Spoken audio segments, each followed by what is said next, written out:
So I think I'll just start, and then more people will join, as they always do. Thank you very much, Michelle, for being here. I'd like to just quickly tell everybody a little bit about Writers Inspired by the Arts.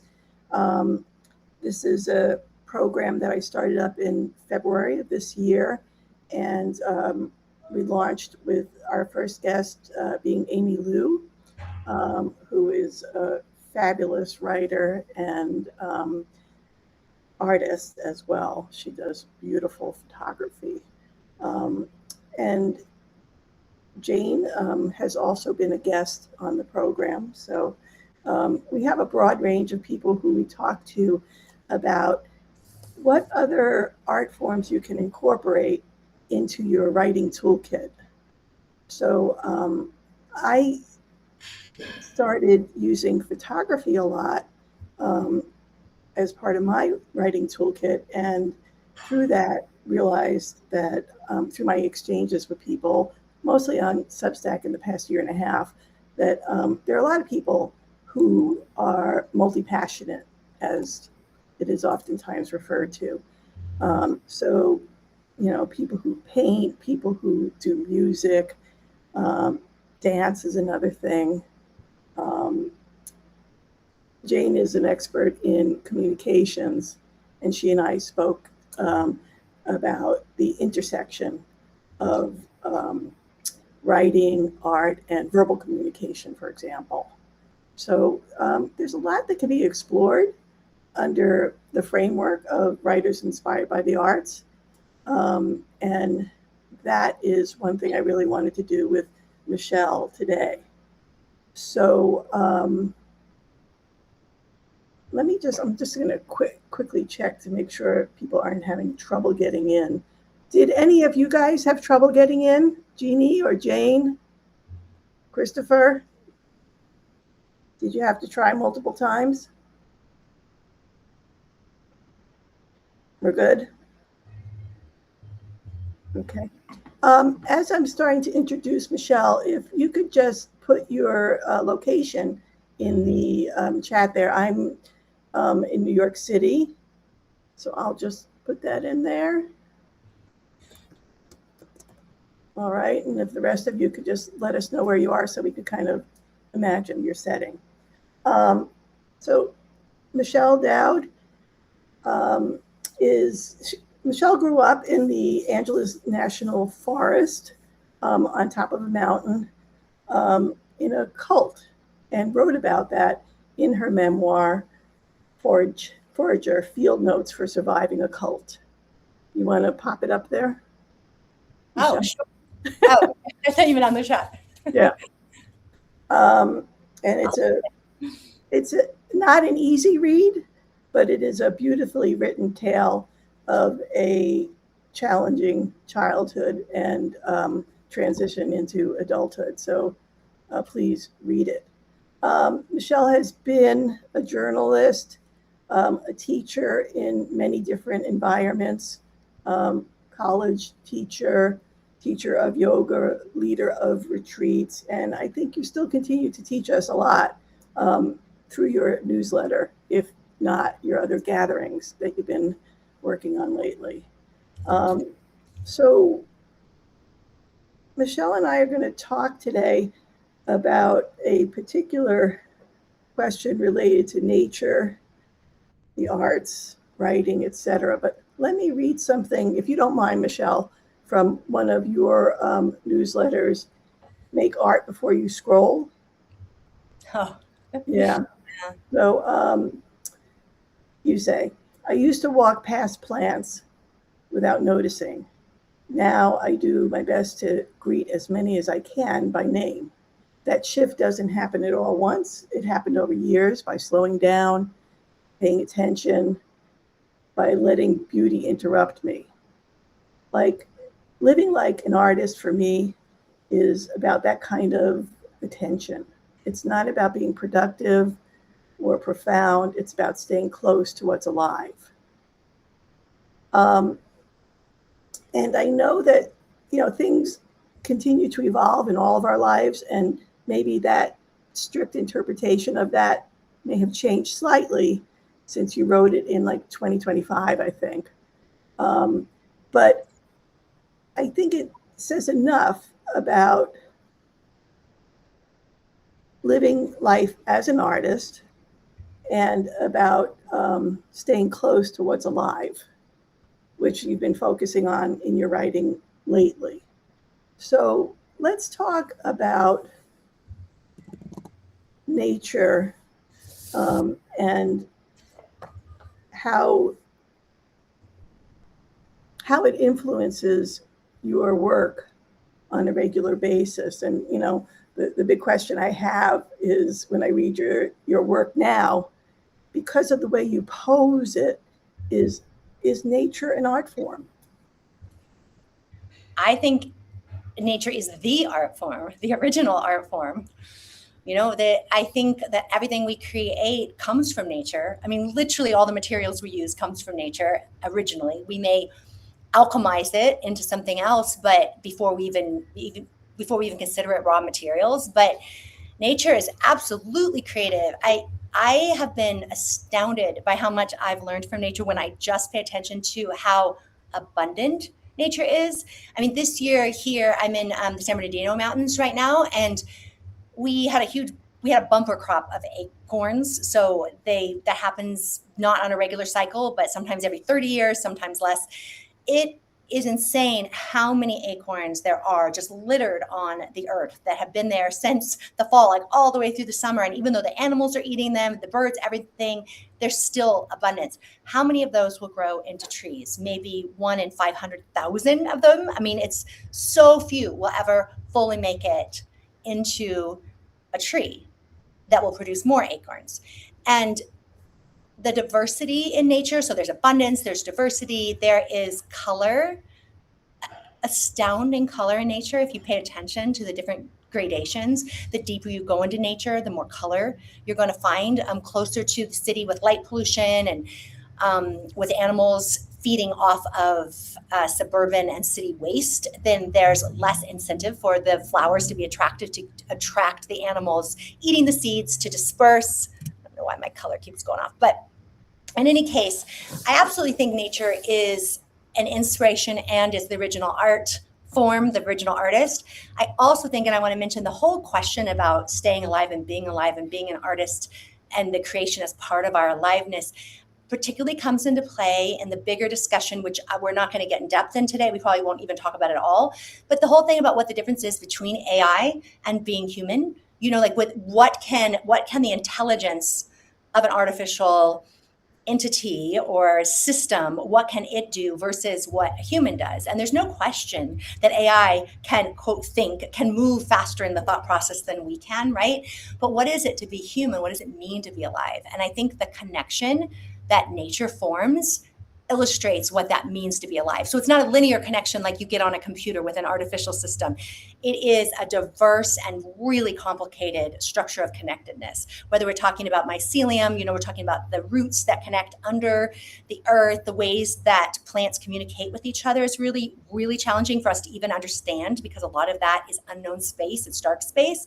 And then the other thing that's really hard, I think, for us to wrap our heads around is just the diversity of the ways that plants and animals help pollinate each other, right? The diversity of that. Some of them are so complicated. There's this moth and it can only be like reproduced by using one certain flower and only a certain part of the flower and all, you know, and so they form symbiotic relationships. And as artists, that's what we do. That's what human artists do, right? We create relationships between ourselves, our raw materials, and between our readers, our audience.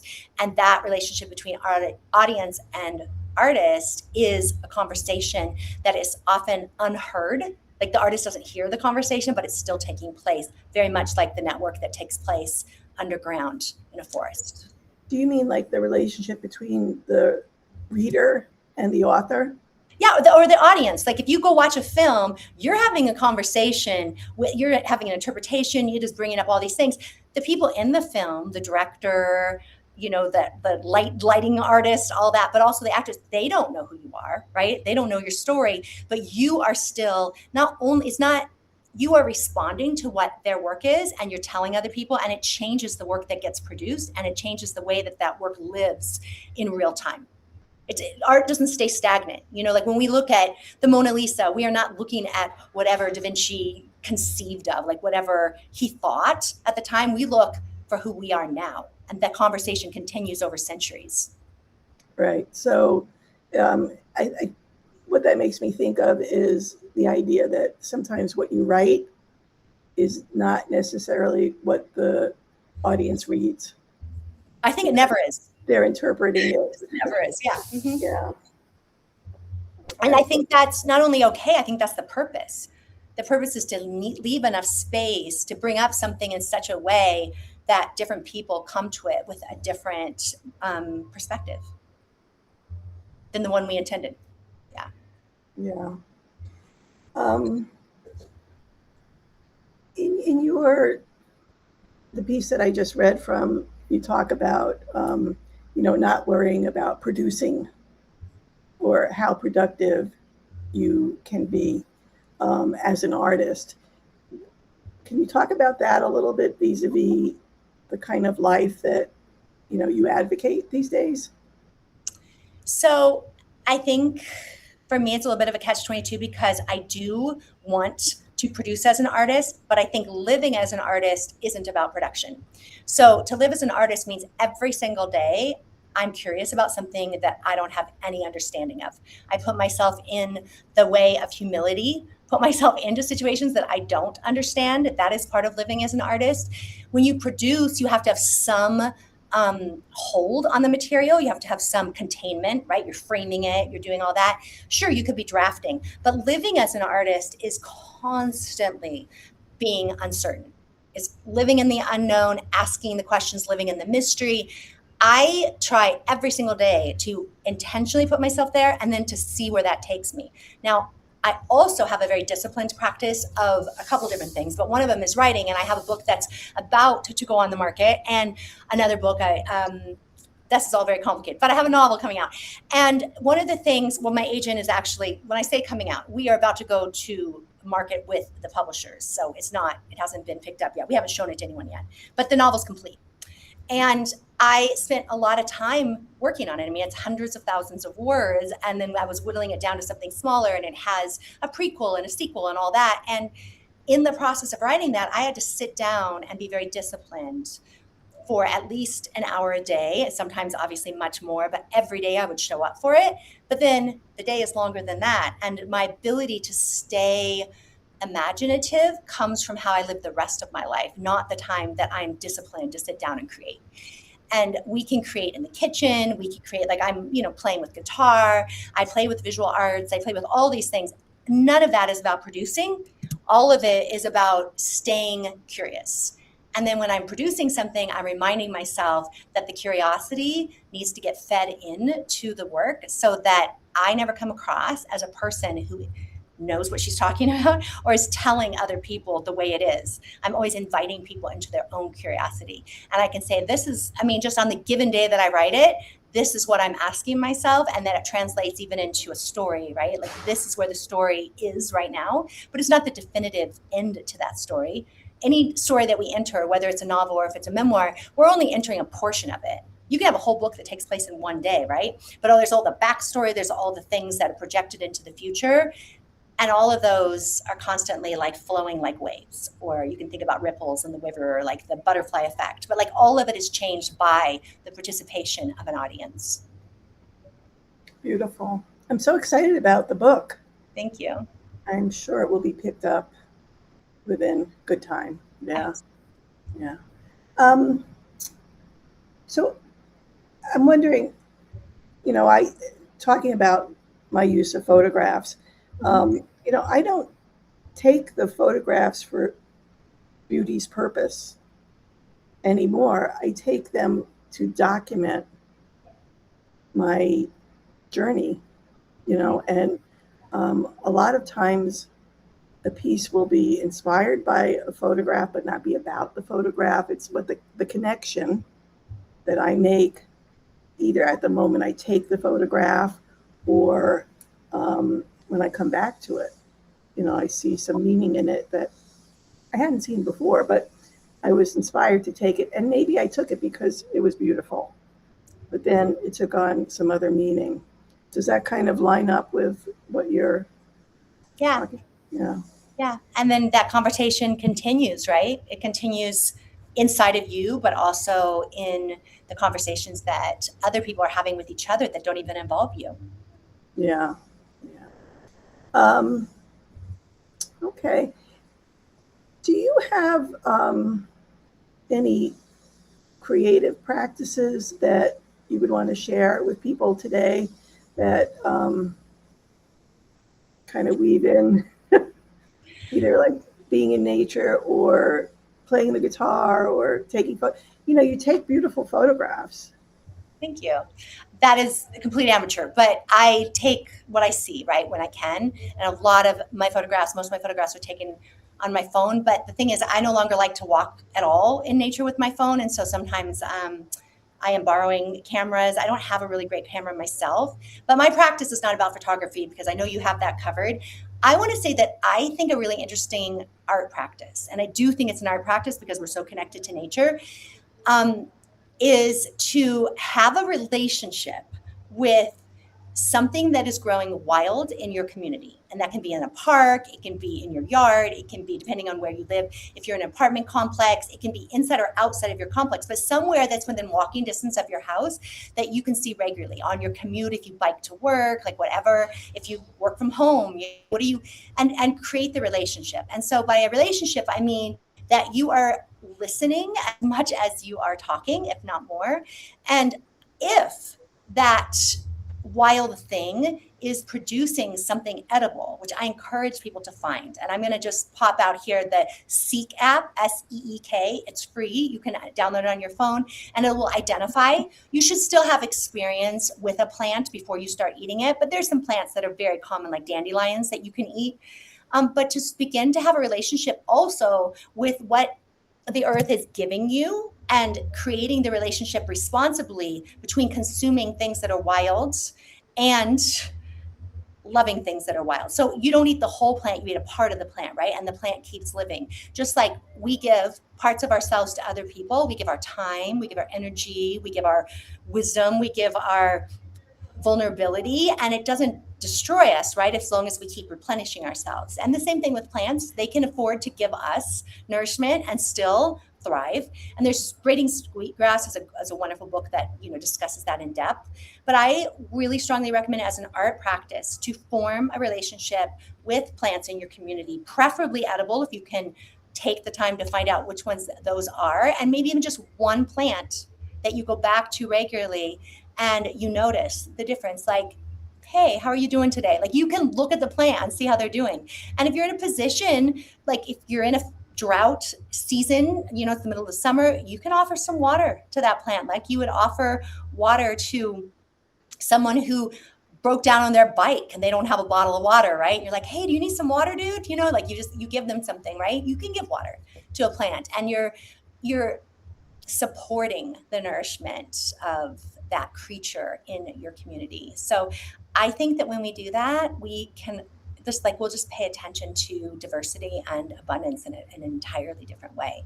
And I love to do that every day. And I'll just throw out as a fun fact too, that they say that within a mile of every human on this planet is enough food to forage. Even if you're in a city, you don't even know what's edible around you until you really start paying attention, because we don't teach that. No, we're not learning that in schools. People think it's dangerous. I don't encourage you to ever eat mushrooms, because those are potentially, unless you really know, like if you are an expert, then yes. But if you're not, and you're listening to my advice, it means you're probably not an expert. I wouldn't go there. Because those are potentially dangerous. But the other types of plants are much more easily identifiable, and mostly they are not going to cause any distress to your system, right? And certainly if you know for sure what they are, then you're safe. Do you think that I feel very cautious about that recommendation, because I live like in the heart of Manhattan, even though I live between two parks and make great use of those parks. So today, when I was rereading parts of the book, there was the section about pine. There's a particular type of pine, and you were talking about you could spread it apart and pull out the seeds, right? So it'd be like pine nuts. Yes, they are pine nuts, right? Those little, you pull them out of the pine cone itself, but they have like little wings, the little tips of wings, and Right. inside of that. Mm-hmm. Yeah. So I'm thinking, like, could I really do that? Like, You can absolutely do that. we have a lot of pines in this neighborhood. Yeah. So I'm thinking, wow, that would be pretty. And then the other thing I was also thinking about is, I think it was in maybe this week's piece you mentioned it, but you were talking about, I'd like for you to go outside, step into the earth, take your shoes off, feel the earth below you. I have to be really honest with you. And, I love going to the beach, to the mountains. I have rarely taken my shoes off in a Manhattan setting. Mm-hmm. So I don't know what you think about that. Am I just being kind of, I don't know, chase? Okay, so Sherry, I'm not here to judge you. You should live your life the way you want to live it, but here's that invitation. You don't have to walk around barefoot to take off your shoes. So if you are on I don't know if you ever sit on a park bench. Some people don't like park benches because they feel just unclean to them. But if you have a blanket, I keep a blanket in the back of my vehicle all the time. I've done it since my kids were little, so that any place I am, we could like pull one out and create a picnic environment or whatever. Or if I'm watching them play like at a playground, that I could sit on the grass, So if you have a blanket, you can toss it in a backpack. Just have it with you if you're, walking in the city, if you're walking in Central Park, wherever you are. And you can just toss the blanket onto, it doesn't have to be a big blanket, right? It can be a thin blanket. You toss it onto the grass somewhere. I would try this for 5 minutes. Take your shoes off on the blanket. You don't have to put them in the grass. You can keep them on the blanket, but you're going to feel the sunshine on your feet. You're going to feel, you can even kind of claw your toes in through the blanket. You're going to feel the dirt or the grass underneath. And choose an old, something that you got off of a bed that you're no longer using because it has holes in it or got ripped or the cat, scraped it or something. Just choose an old.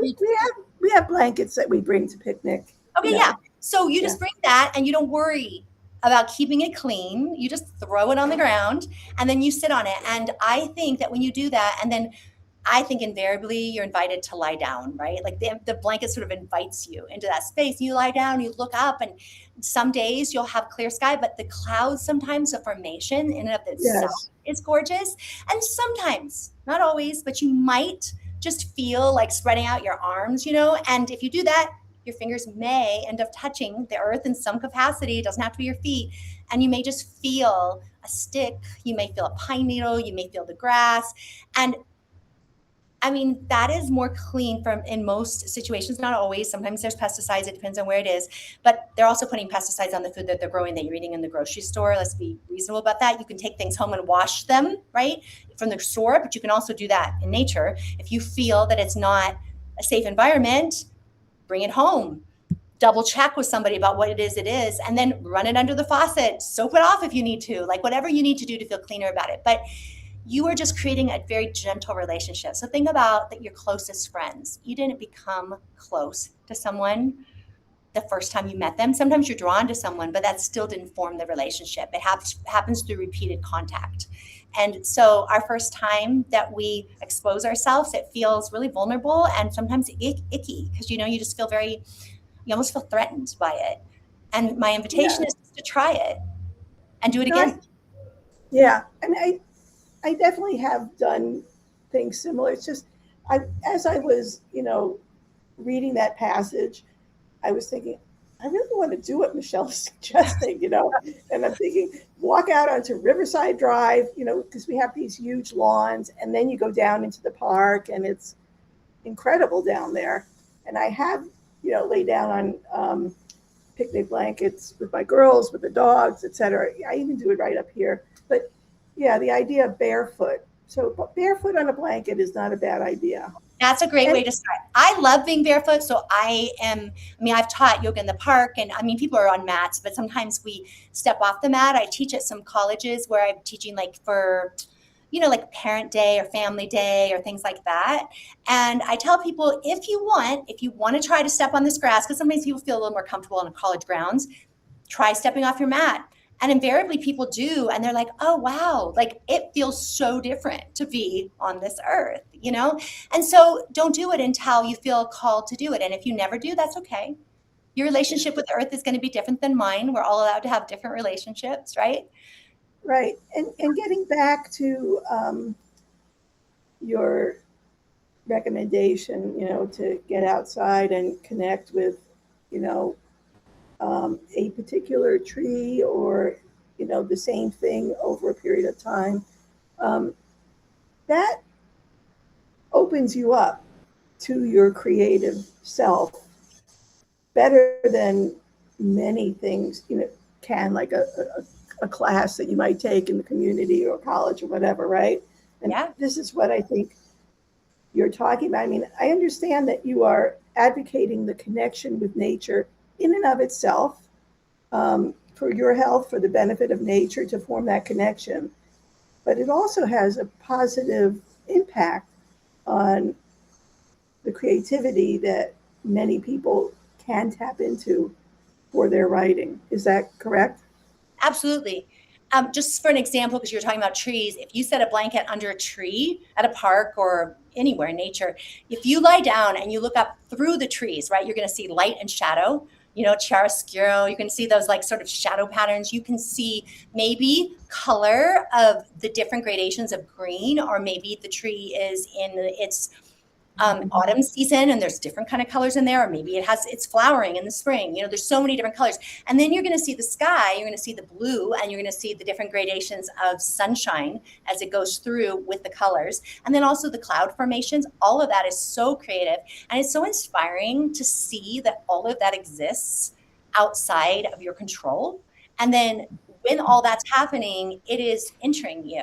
And I just think that kind of relationship just can't help but make you want to start to play with light, with color, with expression, with growth. And I think what is alive, since to go back to the idea of like being an artist is learning to live in an alive way, is that it changes. That's what being alive is. It changes every day. All of us, our bodies change. And in a yoga practice, we come to it, and every day our body's a little bit different. When you walk outside, every day the earth is a little bit different depending on how much moisture has come through during the last 24 hours or however long since you've been there. And then even the growth, like it's minimal. You don't maybe not see if you're doing every day, but if you go once a year, you'll absolutely notice, right? So everything's changing, and that's part of what it is to be alive. And to be an artist is to participate in that change. Beautiful. Is there anything that you wanted to say today that you haven't said yet? I always think of things that I have never said before that I should say, but I would like to say that I am loving. I don't know what's wrong with this slide. I am loving having multiple conversations with readers on my Substack, and also people who have listened to Forager, maybe who haven't read it. But you can listen on Spotify if you happen to be a Spotify premium member, just that their basic paid thing. You can listen for free. You get 15 hours a month. For some reason, telling people that, a lot of people have been paying for Spotify for years and had no idea you could listen to audiobooks on it. I've been hearing that a lot in the last 3 months. And there's drawings in here.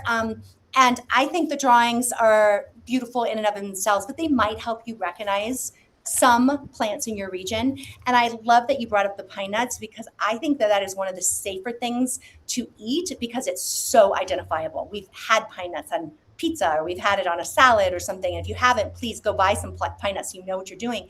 But there's many, many different types of pine cones that produce pine nuts, and they taste different, kind of like honey tastes different in different regions. Yeah. And it's just a safer form of foraging. But I will say that generally you're not going to find them in the summer. You're going to find when the pine cones fall. And if you want to make sure you're not hurting nature, you just take the pine cones that are already on the ground, and then you can pluck them out. And in the fall, the animals are doing that too. So they will end up being seeded.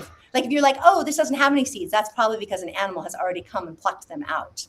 But as long as, it takes so long to de-seed them that you are not going to interfere with the animal's food source. You're probably going to eat 5 pine nuts, 10 maybe. But it's a beautiful way to understand just how good reproduction can taste in nature, in addition to humanity. So, and we are nature. Yeah. I'm going to try it when they fall. Send me a note and let me know. Real early. I You will. probably won't find them till September, but you know, in New York, I don't know. My sister's from there too, or is there now. Generally, I would say she's been harvesting. She's sort of become a foraging lady on the East Coast, and she's making a lot of tinctures and stuff. And she has found that September and October are really good months to do the pine cones. Yeah. I haven't seen, you mentioned acorns at the beginning, and they haven't fallen yet here. So ours are last year's crop. Like it's just last year. Oh, okay. Yeah, it was so dense that they're still on the ground. Yeah, they haven't been all eaten. But yeah, you'll find a lot in the autumn, and people think about autumn as a season of death, you know, like getting ready for winter, but it is also a season of abundance because that is what the animals rely on to get the nourishment they need to live through the winter. So we can also take notice of that. There's so much abundance in autumn, which will be here before we know it. It's a great way to look at it because, you know, I always look forward to the fall colors. Beautiful here, like in this area in the Northeast. But, you know, lately we haven't had the magnificence of the past because global warming and all the other kinds. But I could look forward to abundance. There still is quite a bit of abundance. All right. We have gone 3 minutes over, and I know that you have an appointment. So any quick questions before Michelle hops off and we end the call?